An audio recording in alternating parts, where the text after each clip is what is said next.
convidada de hoje é a mãe da Laura, da Júlia. E eu sou muito sortuda que ela veio até aqui, porque ela ainda está amamentando e arrumou um tempo nessa vida de mãe de duas, porque a Mari é mãe mesmo, que não tem babá, não tem ajuda. Tudo bom, por Mari? você me achará linda, né, gente? Como é que a gente não sai de casa? Eu demorei, mas eu vim. Não, ela demorou, mas ela veio. Tua bebê tá com 4 meses? 4 meses a mais nova, 4 anos a mais velha. Nossa, que delícia, que diferença boa, né?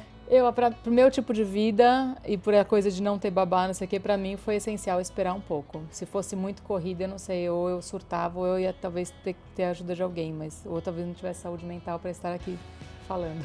A Mari tem um blog que chama Mamãe de Primeira Viagem, que é muito legal, que dá várias dicas, tem bastante coisa sobre o universo infantil. E a gente queria falar hoje com você sobre um tema que interessa muito às mães, sobre amamentação e sobre a sua escolha ou viabilidade de ter tido um parto normal depois de uma cesárea.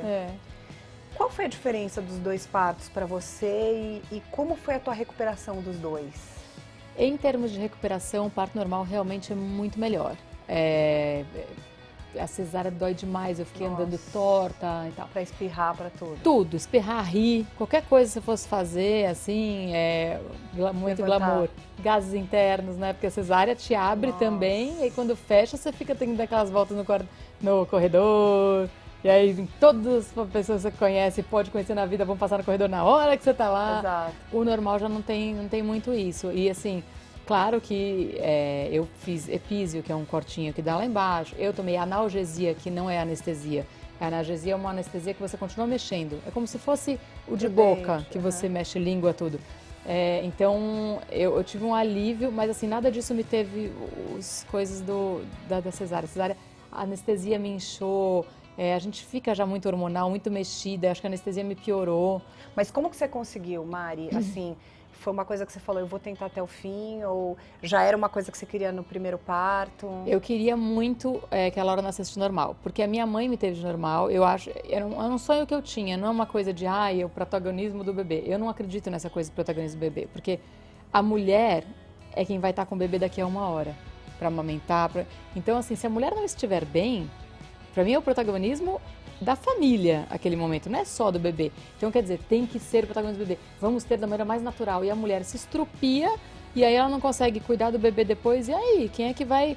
Então, assim, eu quis porque era uma coisa minha, de uma experiência que eu gostaria de passar. Só que a Laura nasceu no Réveillon. Então, minha bolsa rompeu de 30 para 31. E quando eu cheguei no hospital, o meu médico tinha falado o tempo todo, não, imagina, eu tenho vários partos entre Natal e primeira quinzena de janeiro. Fique tranquilo, que você vai ter seu parto normal. Só que acho que ele não esperava que nascesse no Réveillon, né? Então eu cheguei 00:40, rompeu minha bolsa, 1 da manhã eu já estava no Einstein, que eu morava do lado. E aí eu acho que ele sentiu, já tinha que nascer logo hoje. E aí ele soltou aquela pra que esperar? Vai que entra em sofrimento.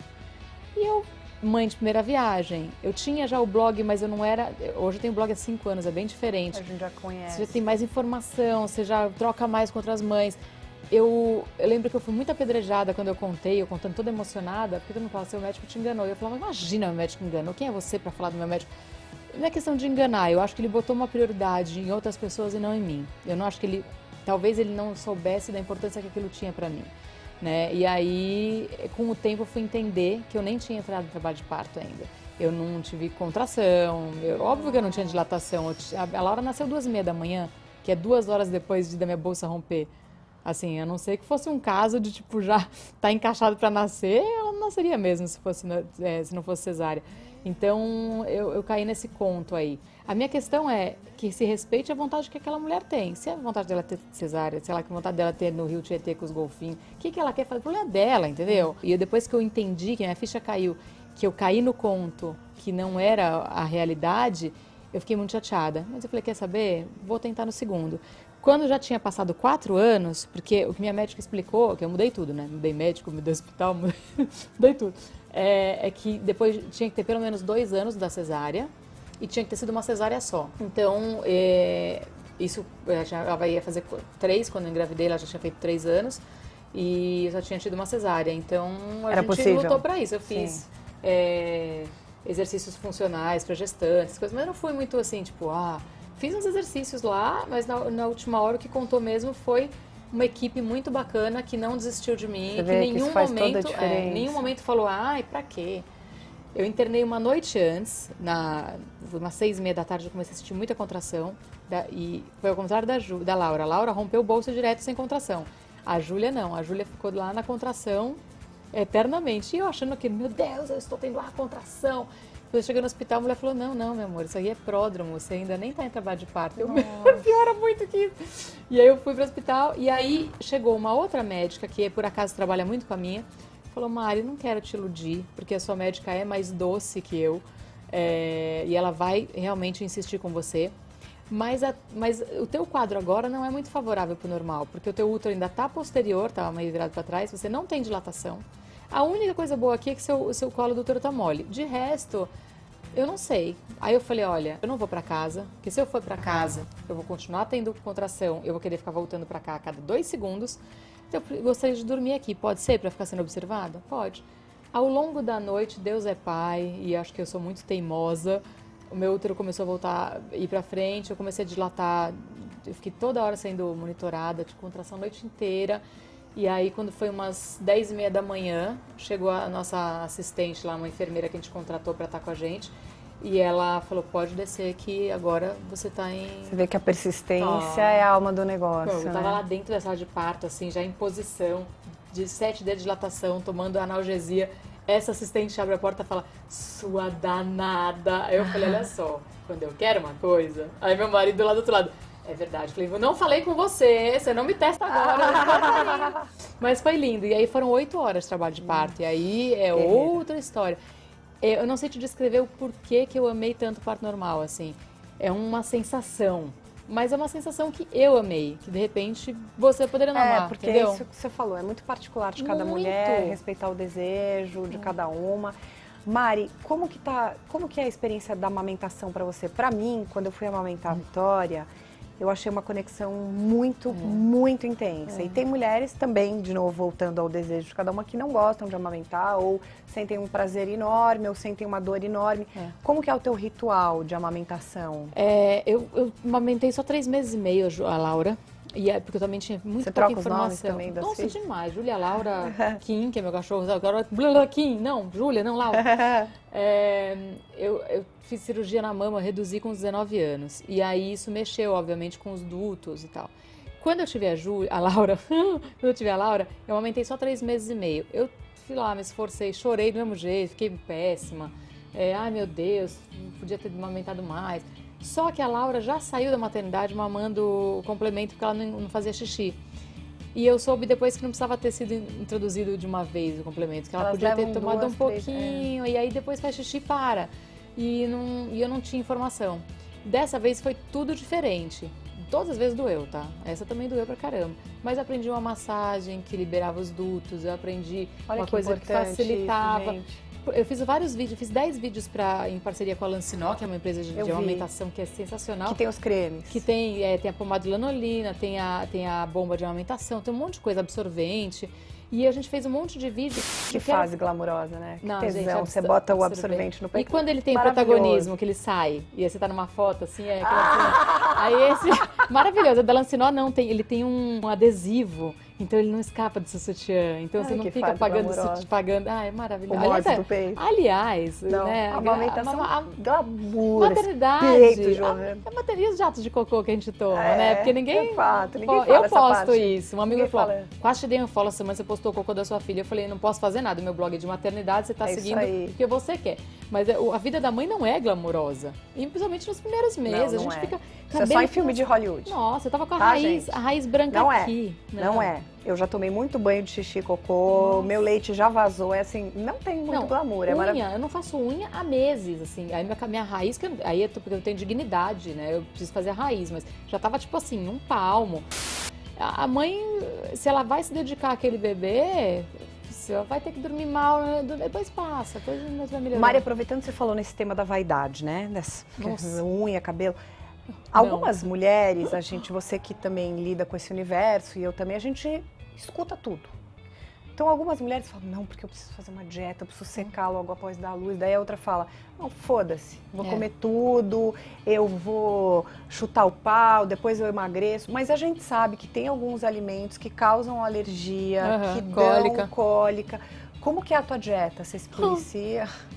A dieta é aquela que não existe. Eu tenho uma promessa do chocolate que eu tô fazendo, mas é assim, eu parei o feijão, a feijoada, enfim, tava dando cólica na Júlia. A gente sentia que depois que amamentava, ela tinha mais gases, assim, loucos. De resto, eu não fiz nada, não. Eu enfiei o pé na jaca grávida, enfiei o pé na jaca amamentando, porque tudo eu falo, tô amamentando, preciso comer, tô com muita fome. Porque não faz tanta coisa nesse período. Eu fiquei em casa, lá trancada. Um dia eu falei pro meu marido, eu vou dar uma volta no quarteirão. É isso aí. Eu preciso respirar. Eu lembro do meu obstetra falar pra mim, você vai chegar em casa, primeira filha, a gente é isso que você falou, trouxa, a gente não tem informação, a gente apanha da vida, apanha das situações. Do julgamento. Tudo, whatever. E eu lembro que do meu obstetra falar pra mim, quando você chegar em casa com a Vitória, primeira oportunidade que você tiver, vai comprar um hipogloss. Mesmo que você tenha um estoque. Sai, vai comprar uma fralda, um hipogloss. Assim, é tão importante essa coisa, essa cobrança da vaidade, precisa estar impecável, com a bunda dura. Então, e as redes sociais pioram muito isso, porque você tem um metabolismo que é seu e tal, aí você segue a Gisele. Cara, a Gisele, por isso que ela é única, porque ela é a Gisele. Ela, com um mês, tá de biquíni em Costa Rica, linda, magra, com a bunda dura. E você olha e fala, meu, você tá muito longe do que eu sou. Mas ela também Não, Mari, vou te corrigir. Não é longe do que você é, longe do que 99% da população é. Só que a gente, quem é mais ok com isso e dá risada? Tem meninas que são muito mais sensíveis a isso, que tem a filha que fica lá, meu, eu preciso estar magra, eu preciso dar conta, eu preciso ser paciente, eu preciso ter humor, eu preciso ser feliz. E a mulher tá lá, hormonalmente uma desgraça, né? Porque a gente chora e ri com uma facilidade que não tem e no igual. teu caso ainda você tem outra pequena para cuidar, né? Então você tem a tempo. bebê e tem a outra que é prioridade também, E né? a gente, na segunda filha, a gente acaba ficando mais preocupado com a primeira. Porque a minha teve 4 anos de atenção total nossa. E aí a gente foi muito trabalho psicológico durante a gravidez, ela que pediu o irmão, então a gente sempre falava que o Papai do Céu estava dando o irmão para ela, que ela pediu. E ela me ajuda muito, só que ela tem 4 anos, entendeu? Então tem horas que ela fala, por que a Júlia tem que ir no seu colo para tudo que é lugar? Porque ela não anda. Então você tem que, tipo, de uma forma, mostrar para ela que aquele bebê é mais dependente de você do que ela naquele momento. Mas aí botou pra dormir, eu sou toda dela. Então a gente fez entender e equilibrar a rotina, mas Como que é a tua rotina com as tuas duas? À noite, a Laura chega às 7 da escola, que é mais ou menos o horário que a outra toma banho. Então ela chega, ela toma um lanchinho assim, e aí eu falo, Laura, agora você fica desenhando um pouco, que a mamãe daqui a pouco volta. A gente faz tudo. Eu dou banho junto com meu marido, que ele ama dar banho. E aí eu vou amamentar, aí ela dorme, já no escuro, amamentando, ela dorme, eu já boto no berço e eu já fico ali um pouquinho na porta, não acordou, vamos embora. E aí eu sou toda da outra filha da Laura até ela dormir. Ela fica com a gente, brinca de desenhar, não sei o quê. Aí vamos escovar dente, tomar banho, pronto, dorme. Mas depois que ela sabe que esse período é o único que eu tenho que ficar dedicada realmente a Júlia, que é o do banho e da amamentação de dormir. O Brasil, que é um país que tem uma cultura que as pessoas têm ajuda, babá, uma funcionária de casa que acaba ajudando. Eu lembro que a gente teve essa conversa logo que você teve a primeira filha, você optou por não ter essa ajuda. Você é American Style. Como é isso, assim? Isso você acha que está impactando na tua vida? Meu sonho era ser uma mãe de porta de escola, sabe? Assim, aquela mãe que fica lá, que conversa com as outras mães. Eu troquei a vida de cantora pela de blogueira porque a minha vida é muito mais feliz sendo uma mãe. Aquela que eu tenho blog, eu trabalho da minha casa. Então, você faz teu horário. Eu não viajo. E assim, se você tirar essa vida de cantora da minha mãe, ela morre, porque a vida dela é aquela. Então é muito pessoal. Eu precisava me dedicar à maternidade dessa maneira porque é uma coisa que me realiza. Não é que eu vivo para elas, eu vivo para realizar. Estou realizando um sonho de construir uma família do jeito que eu sonhei. Então eu larguei a coisa de cantar para o blog. E aí quando eu fiz isso, eu percebi que eu tinha uma rede de família que me proporcionava essa possibilidade de não ter babá. Eu tenho sogra, a madrinha do meu marido, a madrinha da minha filha, minha mãe. Se eu amanhã meu marido fosse transferido para o Ceará, eu não tenho ninguém lá, eu não sei, talvez agora com uma de 4 meses, talvez eu desse conta, mas de repente com a primeira, talvez eu tivesse pedido uma ajuda de alguém. Porque eu acho que o casal tem que ter vida de casal, tem que de vez em quando sair para jantar. E nesses momentos, eu tenho a minha sogra, eu tenho a madrinha do meu marido, a gente fica se organizando, liga para uma, pra eu estar aqui agora, a Júlia tá com a minha sogra. Obrigada, sogra. Ela é demais. E a Laura tá na escola. Então, até um ano, eu fiquei só com a Laura em casa. Agora, até um ano, eu vou ficar com a Júlia. Quando fizer um ano, ela entra na escolinha de pequenininho, porque eu acho que é importante também para a criança socializar e não ficar só naquela coisa dentro de casa, com os brinquedos e não sabendo dividir. Eu acho que é importante para a criança ter essa coisa com o mundo. Então, também teve isso. A escola, para mim, foi a minha espécie de babá, de ajuda, porque a Laura começou com 1 ano e 1 mês a escolinha. E a Júlia vai começar com 1 mês. Isso, para mim, é muito mais, eu acho mais interessante para o meu tipo de vida. E também porque eu não tenho que ficar viajando, eu consigo conciliar meus compromissos com a minha família. Qual foi a dica de amamentação mais legal que você já deu no teu blog? Eu acho que a massagem, claro, a massagem, que aí eu acho que eu não vou conseguir pegar no meu próprio peito para mostrar para você, mas se você massagear, seria a auréola, se você massagear 40 segundos cada ponto da sua auréola antes de amamentar, você solta os leitinhos que ficaram ali paradinhos nos dutos. Com isso o bebê faz menos esforço para mamar. Que é tipo então ele puxar demora o canudinho, né? que é muito difícil. E quando ele fica nesse esforço até vir o leite, quando o irritado. leite chega, ele já tá cansado, ele dorme. Aí ele vai acordar daqui a 1 hora com fome. Então quando você facilita esse processo, se você faz essa massagem que meio que solta esses leitinhos parados e ele consegue drenar o leite com mais facilidade, ele mama melhor, ele cansa depois e ele vai dormir mais tempo até a próxima mamada. Então eu acho que é esse tipo de dica que me ajudou na Júlia, que está me ajudando a ter leite ainda. Não sei por quanto tempo eu vou ter leite, porque e já sem tá cobrança, menos. Né, gente? Pelo amor de Deus, Não. sem julgar os outros. O máximo que você puder dar do seu leite, melhor vai ser. Agora, se você não tem... Minha sogra, por exemplo, não tem leite. O meu marido tem 1,93 m, é ex-seleção de basquete, seleção brasileira de basquete.